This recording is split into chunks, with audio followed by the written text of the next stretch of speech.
បាទរៀបសួរពុកម៉ែបងប្អូនប្រជាកសិករទាំងអស់គ្នាថ្ងៃនេះខ្ញុំចង់នាំពុកម៉ែបងប្អូនទៅមើល showroom របស់ Tractor John Deere នៅភ្នំពេញថាតើមានទីតាំងនៅណា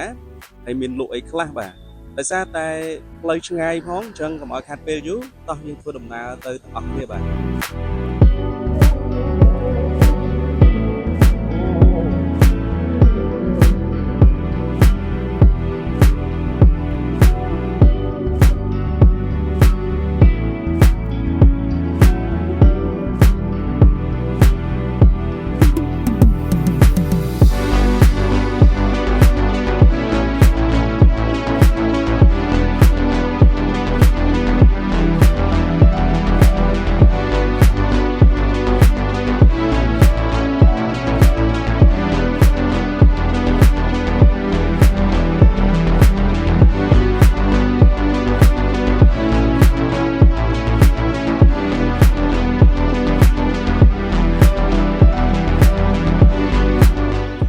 John Deere ជាទំនុកចិត្តរបស់លោកអ្នកនាំចូលនឹងចែកចាយផ្ដាច់មុខដល់ក្រុមហ៊ុន RMA Cambodia